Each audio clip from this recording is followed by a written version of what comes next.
qualidade da assistência em oncologia começa muito antes do atendimento em si. Ela vem da formação e é por isso que a SBOC tem investido em iniciativas que fortaleçam a residência médica e contribuam para o desenvolvimento dos futuros especialistas.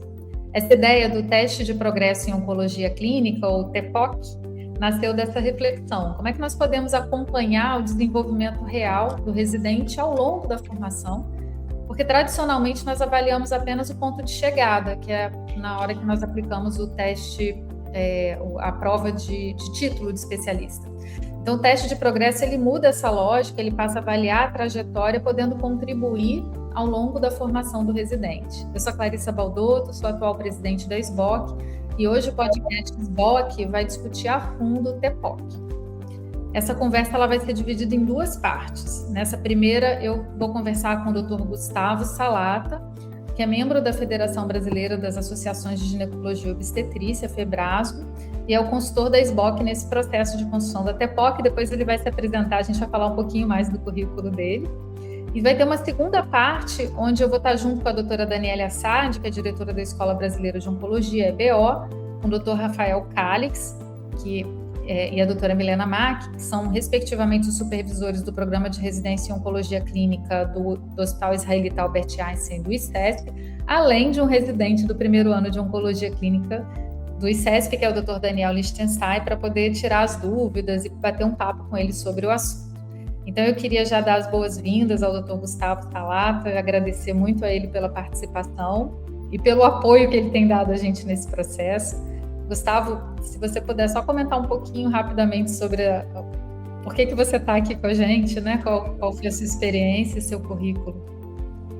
Bom, muito boa tarde a todos. Primeiramente, eu gostaria de agradecer a doutora Clarissa por essa oportunidade. A SBOC realmente está engajada no aprimoramento, no desenvolvimento, principalmente pautado nos novos referenciais da educação médica e da formação por competências, né? Na minha trajetória profissional, eu tenho me dedicado muito a esses temas, né, tanto na FEBRASGO quanto na AMI.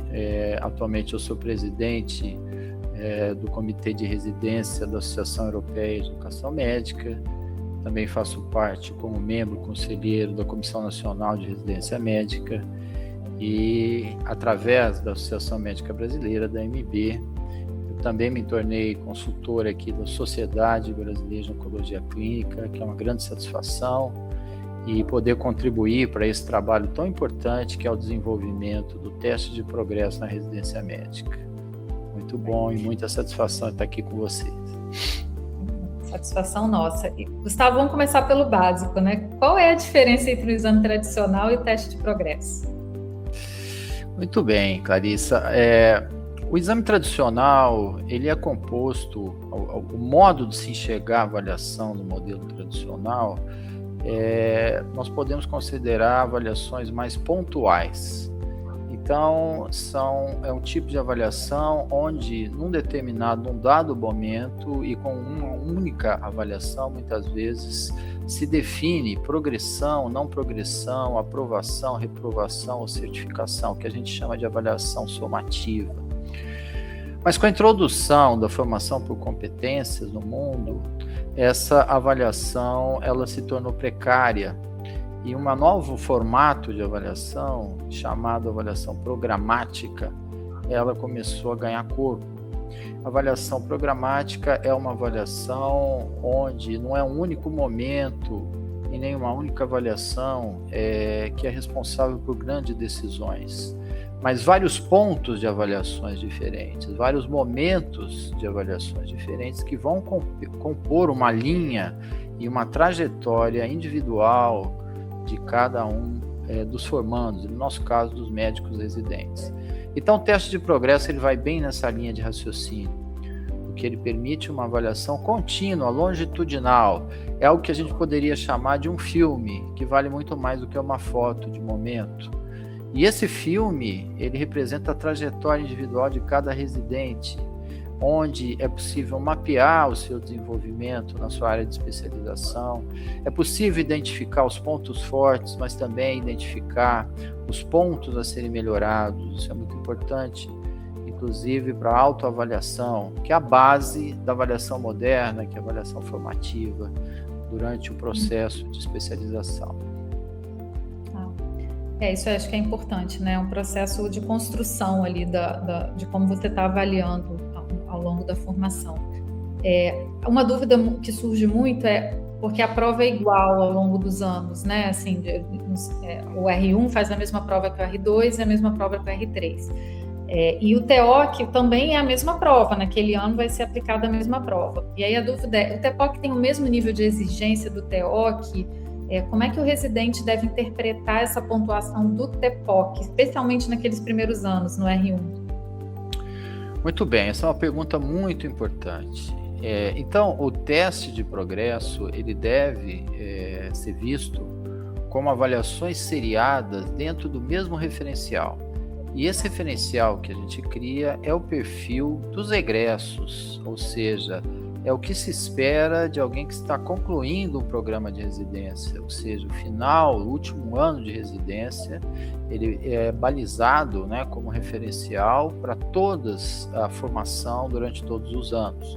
Então é possível, criando essa imagem espelho, que cada residente consiga se autoavaliar e avaliar o seu desenvolvimento em relação a uma expectativa mais importante, que é a expectativa que se tem do profissional. É justamente a expectativa que nós temos de um residente que está concluindo um programa de treinamento na especialidade. Então isso serve tanto para balizar o referencial, quanto para que nós possamos fazer comparações entre pares e a autoavaliação do residente em diferentes pontos dentro da sua trajetória em direção a esse perfil, que nós chamamos de perfil do egresso, e esse perfil que deve desenhar o nível da prova, que equivale ao nível, inclusive, da prova de título de especialista. Então, isso que você falou é importante, né, Gustavo? Na prática, é uma avaliação que você não espera que o R1 tenha o mesmo desempenho que o R3, mas você espera que ele melhore ao longo desse processo de formação, né?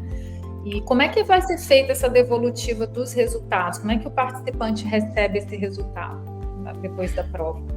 Isso é muito importante. Então, o residente recebe diferentes tipos de resultado dentro do teste de progresso. E todos eles, primariamente direcionados para a sua autoavaliação. Então, através dos resultados do teste de progresso, primeiro, ele consegue mapear a sua trajetória individual em direção ao perfil do egresso, que é o perfil que a gente espera lá no final. Então, isso é autoavaliação, ele analisa, né, o seu desempenho em diferentes momentos da aplicação do teste de progresso, quando ele é R1, quando ele é R2, lá no final, quando ele é R3. O segundo tipo de avaliação que o teste de progresso possibilita, devolutiva, é a avaliação interpares. É quando o residente consegue se situar em relação aos seus pares, ou seja, os residentes que estão no mesmo nível. Então, o R1 consegue se mapear e se identificar em relação aos outros R1s a nível nacional. Então, como é que está aquela geração de R1s e como é que esse residente está posicionado em relação a esse grupo equivalente, que nós chamamos dos pares. Então, isso nós podemos avaliar, principalmente, através da mediana, através do que nós chamamos de percentil 30 e percentil 60. Por exemplo, um residente que está acima do percentil 60, ele está entre os 40% melhores da sua categoria. Tá? Não há muito sentido a gente comparar um R1 com um R2, porque obviamente que até as expectativas são diferentes. Mas então ele consegue se automapear, mapear o seu desenvolvimento ao longo da sua trajetória individual e consegue se identificar e se avaliar em relação aos seus pares. Esses dois tipos de avaliação são fundamentais. Uma outra avaliação que é possível através do teste de progresso é identificar essa projeção, essa trajetória por áreas diferentes, sub-áreas diferentes do conhecimento do especialista. Então é possível que a devolutiva seja feita até de uma forma mais específica em relação às questões dentro da mesma área, e ele consegue identificar inclusive áreas em que ele precisa se dedicar um pouco mais. Isso é muito importante. Nós temos feito isso na FEBRASGO também, pretendemos fazer isso na oncologia clínica. Isso é bem importante, né, Gustavo, para o pessoal entender. Então, você vai ter uma nota absoluta que vai te permitir entender a sua porcentagem ali na prova, mas uma comparação entre os pares daquele ano para saber se, dentro do nível de dificuldade, qualquer que seja da prova, seu programa, você está correspondendo ao que é a expectativa, mas também entender que áreas podem ser deficientes, e aí a SBOC pode ajudar muito, né? Talvez fornecendo conteúdos ou sendo um apoio ali para os programas que eventualmente precisem de algum tipo de ajuda. E aí é onde vem a minha outra pergunta, né? Qual é o impacto de um teste de progresso para os programas de residência? Porque a gente está falando muito do indivíduo, né? Mas qual o potencial impacto para o programa de residência? Com certeza, muito importante essa pergunta também. Então, as vantagens do teste de progresso, elas não se resumem apenas ao próprio residente. Então, as devolutivas que nós podemos fazer em relação ao teste de progresso, elas são muito úteis, primeiramente para os programas de residência. Só que nós temos um pacto de sigilo que nós devemos manter. Claro, o residente individualmente não vai ser revelado o seu desempenho dentro para outros, para terceiros. Mas o que nós normalmente confiamos aos supervisores dos programas? Os resultados consolidados. Então, a média de desempenho, a mediana de desempenho de cada grupo de residente de um mesmo programa, eles são direcionados aos coordenadores desses programas. E os coordenadores conseguem também mapear o seu programa, como é que estão as áreas de desenvolvimento dentro do seu próprio programa, como é que está a qualidade dos estágios dentro do seu próprio programa, em relação às médias nacionais. Então, isso é muito importante para o próprio programa se autorregular e fazer as suas próprias avaliações. Nós temos até publicações em relação a isso. E o terceiro ponto muito importante é para a sociedade de especialidade. Uma sociedade comprometida como a SBOC, com a qualidade, ela tem muito interesse de saber como anda a formação dos seus especialistas a nível nacional. Então, o teste de progresso fornece informações valiosas para a sociedade, identificar áreas onde a sociedade pode ajudar, principalmente nos eventos, nos grandes eventos, ou mesmo em atividades online, que possam ser direcionadas como reforço para essas áreas que são mais frágeis e que podem ser identificadas através de uma avaliação global aí do desempenho no teste de progresso. Então, isso é muito importante. Então, resumindo, nós temos o teste de progresso, ele é bom para quem? Ele é bom para o residente, ele é importante para os programas e ele também é importante para a própria sociedade de especialidade. Eu acho que esse tripé aí é que é fundamental e que é totalmente diferente do objetivo de um teste de título de especialista. É claro que existe uma bonificação prevista, né, no TEPOC, que quem fizer as 3 etapas, dependendo do rendimento, vai ter uma bonificação para o título de especialista, mas são objetivos diferentes, né? As provas têm objetivos, isso é importante. Embora seja a mesma prova aplicada naquele ano, os objetivos são bem diferentes. E é por isso que a gente tem programas de residência a aderirem, estimularem os seus residentes a participar. E é importante ressaltar, né, que o teste de progresso, né, todo esse conjunto de avaliações, ele equivale a uma avaliação cognitiva, né? Então, quando a gente faz a prova de título de especialista, tem a prova teórica e tem uma prova teórico-prática também, né? Essa prova teórico-prática, ela é específica de avaliação do especialista depois da prova teórica. Então, as dispensas, as bonificações, nós vamos atribuir a primeira fase da prova, né?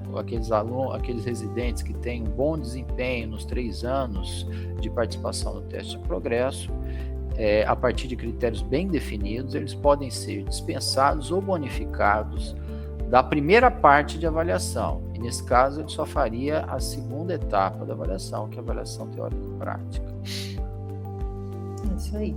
Bom, Gustavo, a gente vai encerrar aqui. Acho que foi muito esclarecedor. Eu agradeço de novo a sua presença. Se vocês puderem deixar uma mensagem para os residentes e preceptores que estão nos ouvindo, qual seria? A mensagem começaria para os residentes. Olha, eu gostaria de dizer a todos os residentes da especialidade de oncologia clínica, aproveitem essa oportunidade. O teste de progresso, ele tem um compromisso com a formação muito forte. É um movimento mundial, nos principais países, os países mais desenvolvidos, ele já é aplicado com regularidade. A SBOC está trazendo essa grande oportunidade para vocês, então a minha mensagem para vocês é: não fiquem de fora do teste de progresso, participem.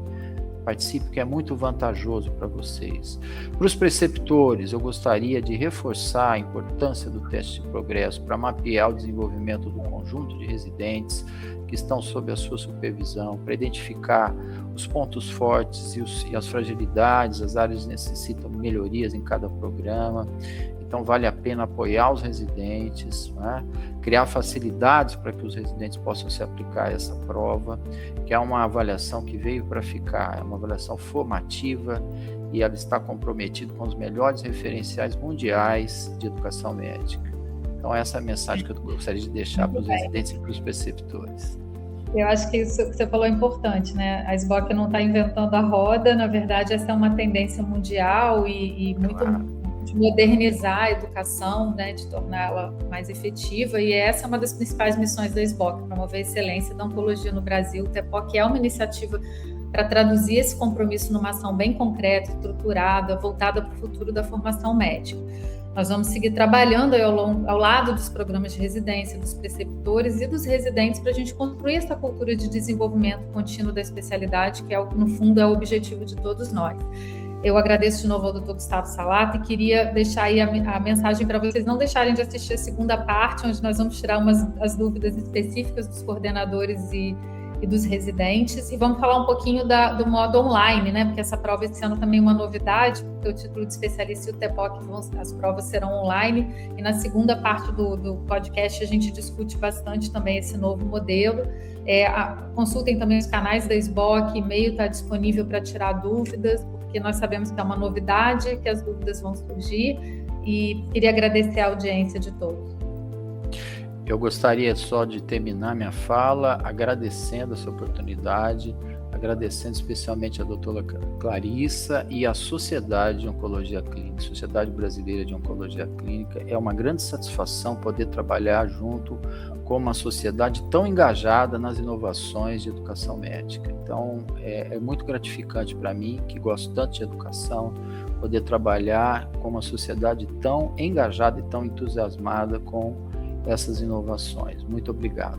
Então, agora nós estamos aqui com a doutora Daniela Assad, que é diretora da Escola Brasileira de Oncologia, com o Dr. Rafael Calix, que é coordenador supervisor do Programa de Residência em Oncologia Clínica do Hospital Israelita Albert Einstein, e com o Dr. Daniel Lichtenstein, que é residente do primeiro ano de Oncologia Clínica do ICESP.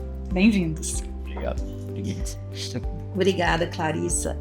Eu acho fundamental a gente discutir essas dúvidas, né, do TEPOC, porque quem nos escuta pode estar pensando, né, se isso vale a pena fazer mais uma prova, ou pensando talvez do medo por conta de ter um resultado disponível para o seu coordenador, ou de ser mais uma prova, disso não servir para nada. Então, acho que esse espaço agora a gente vai poder discutir alguns aspectos que podem ter gerado dúvida, e para isso eu queria convidar o Daniel, que está representando aqui os residentes do primeiro ano, para você trazer alguma dúvida que você possa ter nesse processo. Eu gostaria de agradecer muito a oportunidade de estar aqui com vocês, e eu acho que, para começar assim, eu acho que é justamente a primeira reação assim, que a gente tem, né, quando ouviu falar nesse teste do progresso, é justamente esse susto, talvez, inicial, né, de mais uma prova, né, para a gente fazer. E aí acho que isso surgiu muito, né, conversando com os colegas, assim, de qual a ideia, assim, por trás disso, né, e quais as vantagens, assim, da gente ter uma prova, pensando nesse preço, digamos assim, que se pagar de mais uma prova.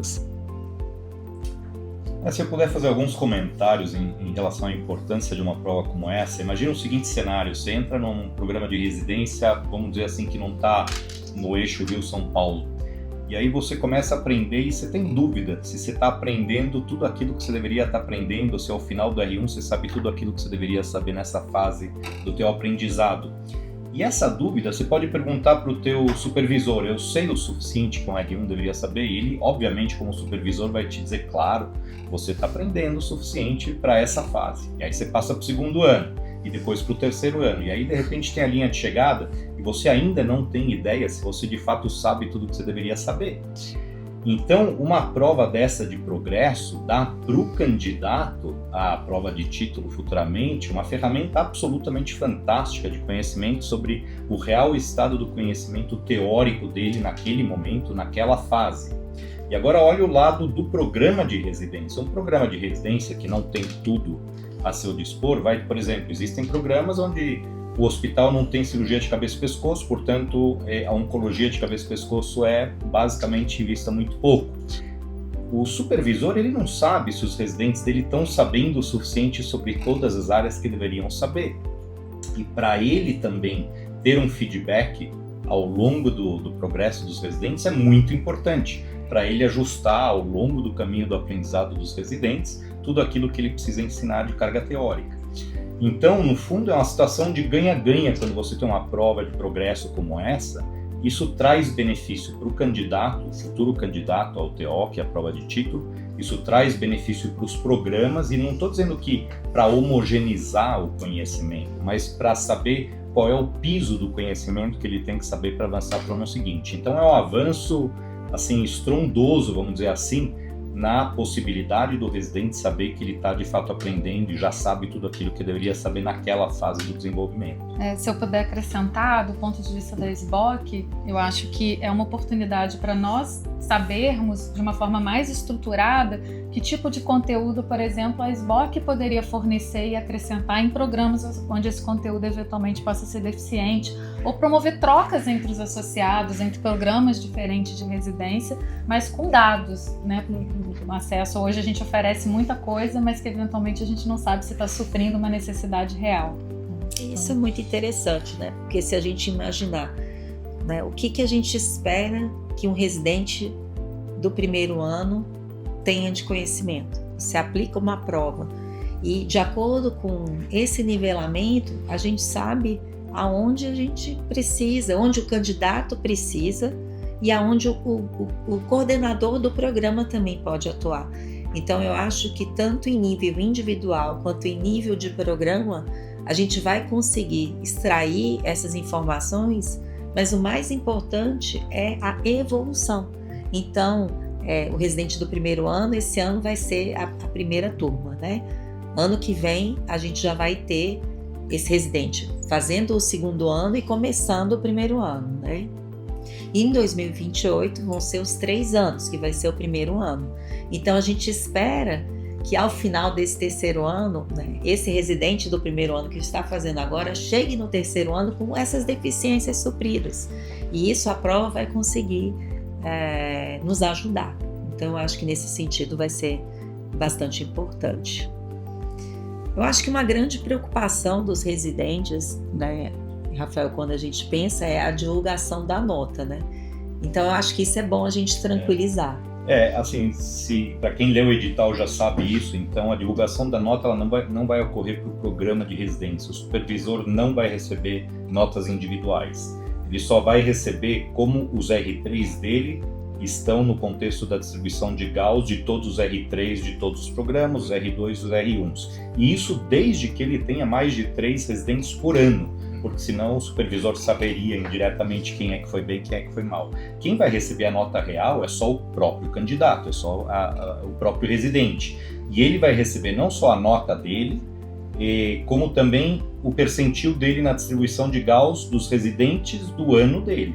Então você, como R1, vai ser comparado com os outros R1s do país, você vai receber lá que você está no percentil 58. Então você sabe, eu estou relativamente bem comparado com os outros e a minha nota em termos absolutos pode até ser 45% de acerto, não importa. Se você sabe que você está num percentil alto, com uma nota baixa, entre aspas, 50, a residência é para isso, é para você começar tirando 45 e terminar tirando 99 lá na frente. Então a nota absoluta seria cruel, né, para o R1, eu fui mal na prova. Não, você não foi mal na prova. Você está num percentil 50, a média dos residentes do teu ano sabem exatamente o que você sabe, ou acertam exatamente o que você acerta, entendeu? Então isso só o residente vai receber. o programa só vai receber como que o conjunto de residentes dele está na distribuição de Gauss. E essa informação vai vir por conteúdo. Então é uma informação para o próprio residente: eu estou deficiente em câncer de mama, mas estou bem em câncer de pulmão. Isso vai ajudar tanto do ponto de vista individual, de buscar oportunidades de aprendizado, e se isso for dividido com o programa, do programa melhorar também naquele cenário. Então, acho que... E eu vejo com bons olhos que os residentes cheguem e falem para o supervisor: olha, a gente foi bem na nota absoluta, mas em tal área, na área de mama, a gente não foi tão bem quanto a gente gostaria, entendeu? E não é vergonha nenhuma. Veja, essa nota, ela não é usada para absolutamente nada que não algo construtivo, que é a educação do médico, né? Não tem como um programa usar isso para trazer qualquer situação, vamos dizer assim, vexatória, constrangedora para o candidato. Lembrando que hoje o MEC já exige uma avaliação de conteúdo, né, dos programas, que não tem muito critério, fica muito a critério de cada programa, então não permite essa base de comparação, nem saber se essas provas estão sendo de fato adequadas para a avaliação que o programa exige.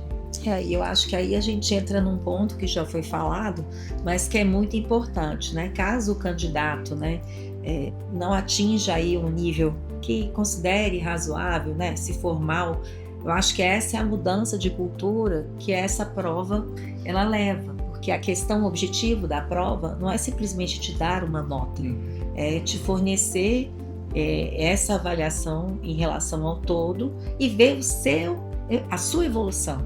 Essa é uma outra coisa que é muito importante, porque não é simplesmente uma avaliação naquele momento. Como você vai ter uma avaliação prospectiva, você vai conseguir ver o seu progresso. Então, mesmo que possa não ter aquele resultado que era esperado no primeiro ano, isso não deve ser encarado como uma derrota. A gente tem que mudar essa nossa cultura, né? Não é a nota que importa, a gente está vendo essa evolução. E é isso que motivou a SBOC criar esse projeto, de não ser apenas aquela nota que não vai servir até para ajudar a estruturar os programas de residência, né? Eu acho que a gente poderia falar um pouquinho como é que vai funcionar o exame, né, do TEPOC. A prova vai consistir numa múltipla escolha de 100 questões e a nota é absoluta, é o número de questões acertadas dentre as 100. E além disso vai ser dado o percentil da distribuição. Agora, o que é interessante, e não é o objetivo primário desta prova, mas o que é interessante é que ao longo de 3 anos, aquele candidato que prestar a prova os 3 anos e que no terceiro ano tirar uma nota acima de 65% de acerto das 100 questões, e além disso, nos 2 ou 3 anos, em 2 dos 3 anos, tiver atingido um percentil acima de 60%, este candidato poderá deixar de fazer a primeira fase do TEOC, da prova de título, terá que fazer ainda a segunda fase.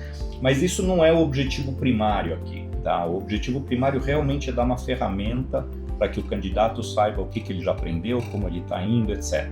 E óbvio que isso não vai impedir ele de, eu não atingi o percentil necessário para pular a primeira fase da prova de título. Não tem a menor importância, você vai prestar a prova de título depois e, na pior das hipóteses, você vai ter sido exposto a 3 provas do mesmo estilo e elaborado virtualmente pelas mesmas pessoas que elaboram a prova do TEOC.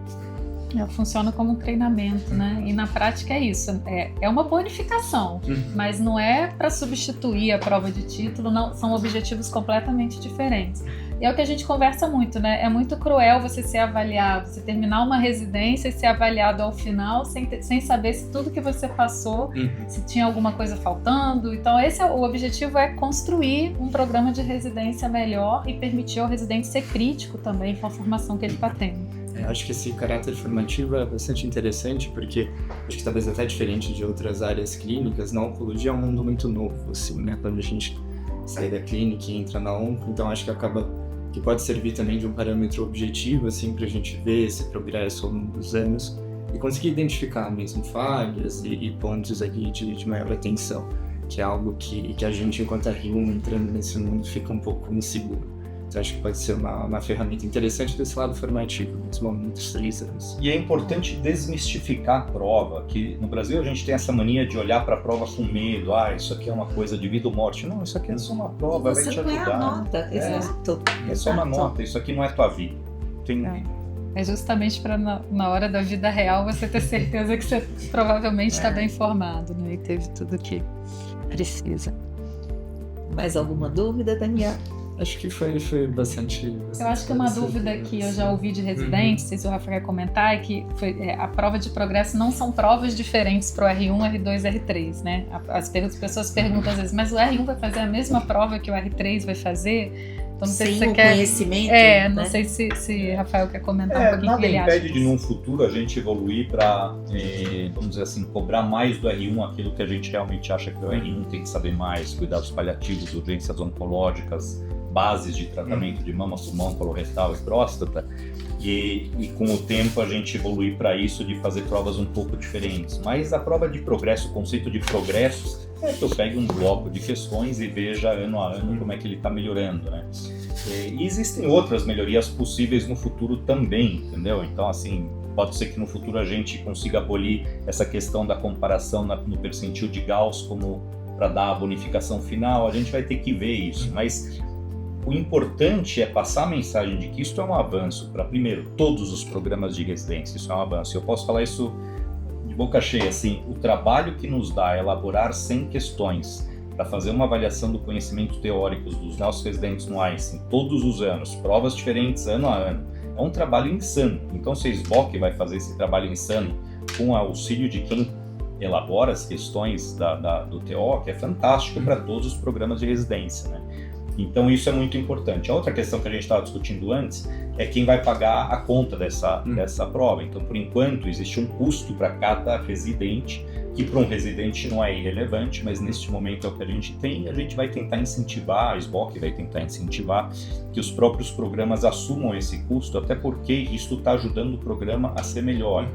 Um programa de residência não é um custo tão alto como ele é para um residente individual, né? Então tem coisas que vão mudar ao longo do tempo, mas eu acho que é um avanço indiscutível e a gente conta com os residentes que virem isso daqui para divulgar para os outros, incentivar todo mundo a fazer, sem medo, né? E lembra, uma das piores coisas é programas tentarem se comparar, por exemplo, com o percentil da nota do programa na prova da ASCO, né? A prova da ASCO é uma prova, alguns conhecem já, alguns dos residentes que vamos ouvir falando agora conhecem. Então, cada programa recebe as notas dos seus candidatos, recebe a distribuição percentil de Gauss dos candidatos para o ano deles e a do programa como um todo. E aí os programas ficam disputando quem está melhor naquilo. Aquilo é uma aberração. Aquilo, a nota e o percentil não foi feito para programa se comparar. Aquilo é para o candidato saber como ele está evoluindo, né? Então, é importante reforçar sempre isso. Nunca, em nenhum momento, a SBOC vai usar essa informação de que programa está indo melhor ou pior para absolutamente nada. Isso é um erro comum, exatamente não é essa medida. Cada ano é um ano diferente, cada grupo de residência é diferente, e essa avaliação vai ficar mais rica quanto maior for a adesão por mais tempo. Então isso também é muito importante, é quase que uma contribuição social também, quando os programas participam, porque a informação é muito mais coletiva do que do ponto de vista de comparação individual, né? Acho que isso dá uma tranquilidade, né? A gente também, né? No sentido de não ficar se comparando. Não vai ter ranking, não vai ter programa. Exatamente. E uma pressão a menos já não. Isso é só na gincana, já. Tá aqui com a gente também a doutora Milena Mack, que é a supervisora do programa de residência em oncologia clínica do ICESP. Milena, obrigada pela participação também. Obrigada, Clarissa, Daniela. Bom, acho que uma dúvida que a gente fica é em relação a como que é esse processo logístico da prova, da questão dos equipamentos, de como que o candidato deve se preparar nesse sentido. Acho que é importante, tem um manual do candidato que vai ter todas as especificações, então a gente está frisando muito para que leiam e tirem as dúvidas antes. E existe um pré-teste que vai ser agendado, porque nós conversamos que tem todo um controle de segurança que envolve requisito tecnológico. Um laptop, vai ter que ter um local seguro, onde a visibilidade da sala para os fiscais, que tem fiscais da prova, né, estejam de acordo. O pré-teste normalmente tem que ser feito no mesmo local que você vai fazer a prova. Então é muito importante ler esse manual, tirar as dúvidas, agendar o pré-teste, porque isso é que vai garantir a segurança da prova. E como nós estamos conversando aqui, não foi a SBOC que inventou, é muito seguro, já é testado em várias situações, vários cenários. Então, a princípio, não é para ninguém ter preocupação de segurança, mas precisa seguir todo o requisito do manual. E esse teste, ele vai ser agendado previamente, a comissão organizadora vai entrar em contato com o residente e isso vai ser agendado. Então, se isso não acontecer, você entra em contato, porque sem o agendamento prévio e essa testagem, não vai ser possível realizar a prova. Então, eu acho que precisa ter atenção a isso, a essas datas, desses agendamentos, desse teste que precisa acontecer, para que no dia isso já tenha sido avaliado. O teste não é feito no dia da prova, ele é feito com antecedência. Bom, voltando a uma questão importante, eu acho que quem nos escuta, né, os residentes, já se antecipem com essa lembrança do dia da avaliação, 11 de novembro, numa quarta-feira. A duração da prova é de 14 horas às 19 horas, mas precisa logar 1h30 antes, então 12h30 já precisa estar logado. Então já se organizem com seus coordenadores como é que vai funcionar essa dinâmica, organizem com os coordenadores também como que é a dinâmica do pré-teste, que precisa também ser feito.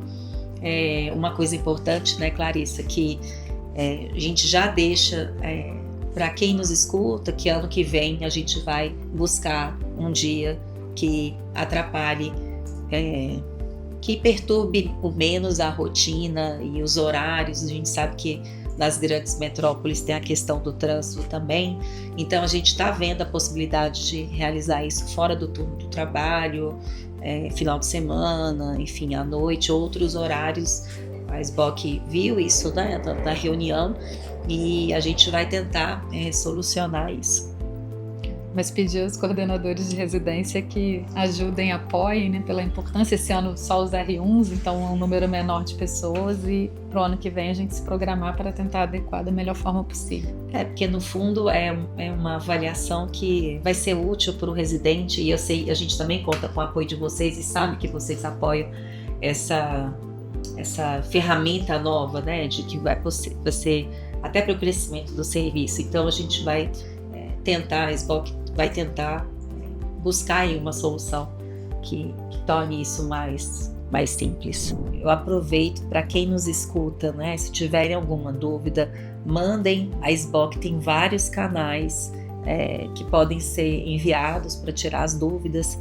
Fale com os coordenadores todos conhecem as pessoas envolvidas, então a gente vê que ainda tem muitas dúvidas até entre os coordenadores, não apenas entre os candidatos, mas o que mais a gente quer é realmente divulgar para que a gente consiga a adesão de todos para o TEPOC, né? Então o TEPOC vale a pena realmente o residente do primeiro ano passar por ele. Eu acho que no sentido da sua formação vai ajudar no seu serviço de residência. Então a gente tende a ganhar, né? E a SBOC vai conseguir transformar, né, essa avaliação em aprendizado. Então a gente deixa aqui essa mensagem, né, dessa conversa, todos aí que nos escutam. O objetivo da SBOC com o TEPOC é ajudar os residentes a evoluir continuamente, a fortalecer cada vez mais a formação de oncologia clínica no Brasil.